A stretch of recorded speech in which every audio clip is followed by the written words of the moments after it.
ISO 27001 Annex A 6.2 terms of employment. So what we're going to do is we're going to start off with a definition, right? We're going to start off with a definition so we know what it is, and then I'm going to show you how you can go about meeting this. So the definition of ISO 27001 Annex A 6.2 is the employment contractual agreements should state the personnel's and the organization's responsibilities for information security. Okay, so what we're doing here is, as with all of the people controls, you need two additional resources, two additional professions. You need legal help and legal advice. I am not a lawyer and I cannot provide you with legal advice. And you need a HR professional for professional advice. 99% of the time, the contracts that you have with your employees will already cover this. Your job here is to check that those contracts do, to make sure that contracts are in place with everybody and that you can get your hands on a contract for each employee and show within that contract the clause that relates to information security and the requirements that are therein. The same applies to your third-party suppliers. Whether or not you are engaging with a contractor on a one-to-one basis, who all intents and purposes is an employee, you must have a contract in place. The contract must cover the requirements for information security. If you have a wider contract with a more traditional service provider that's providing you with different resources, you must within that contract include provisions for information security.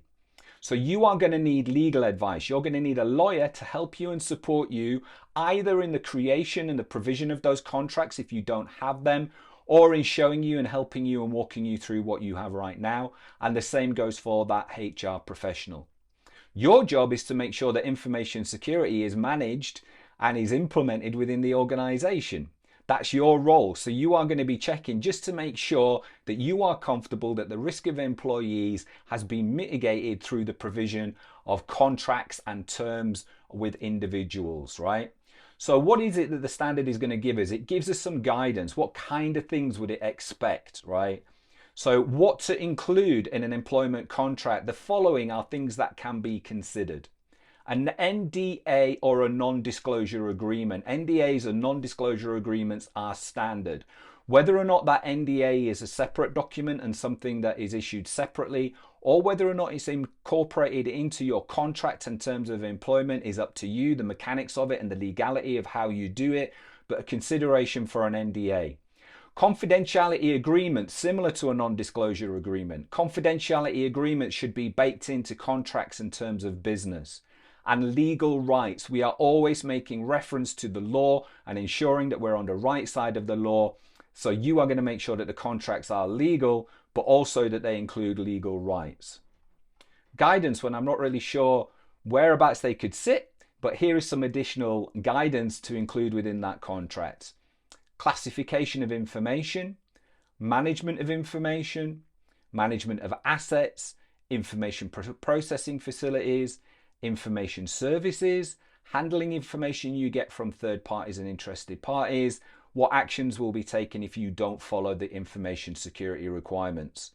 Right, so a number of those may be things that you are including in things like your policies, right? Your legal structure may be that people sign up to and accept policies, and those policies are legally enforceable. And therefore, as part of your terms of business, your terms of employment, the way that people work with you, you are already covered. I am not saying that they have to be in every contract, but they have to be considered as part of the terms of employment. The key step, the key stage in there is what will happen if the employee doesn't follow the requirements for information security. So if you present to them, this is what we expect of you, and they don't do it, what can happen next? What will happen next? This is specific and incredibly important when it comes to disciplinary processes, right? You have to tell people what you expect them to do and then what the consequences are of not doing that. Some of the steps that you could go through: communicating. You can communicate roles and responsibilities for information security during the pre-employment phase of your process. So before they join or as they onboard, we're going to do some communication around terms of employment. We've got the agreement. Information security requirements should be agreed, which usually is the case of the employee signing the contract, and you've got a contract copy on file. Work with your legal team to understand what agreement means and how you can evidence agreement of the individual within your locale and within your jurisdiction. We're going to look at appropriateness of terms. You want to make sure that any terms and requirements are appropriate to the person, their role, what they do, and the access that they have. Again, getting some legal help and support on that. We want to look at the review of terms. As a process of continual improvement, be sure to review terms you have, especially if you change your policies or the laws or regulations change. Again, it should be driven by your legal team. Have that conversation with them, build that relationship with them, and understand how you are going to conduct reviews on an ongoing basis, whether that's an internal legal team or an external legal team for which you are seeking support. What we're also going to make sure that is within our terms of business, we've got what happens after employment, okay? So there are certain things that will remain in place after employment, and this is usually defined for a set period. Consider things like non-disclosure, confidentiality that you may want in place for 12 months post-employment ending, whatever that time frame may be, right? When an employee leaves, what additional requirements, what additional constraints do you want to put on them? NDAs, confidentiality, use of intellectual property, working for competitors, whatever is legal in your jurisdiction, whatever is appropriate to you, the concept is, what are we looking at after employment? What we can also look at are things like an employee handbook, code of conduct. So having a handbook or a code of conduct is a fantastic way to share and communicate information security responsibilities and key messages. And I've seen it work well in many organizations, right? So not necessarily a legal binding part of a terms of employment. I mean, I think it can be, but this is an ancillary additional product document way that you can get that message across, and that you can evidence that you've done everything that you can in supporting the employee and in supporting that person in terms of their understanding of information security. The final part that I'm going to look at here is employees that come from third parties, right? So I've touched on that.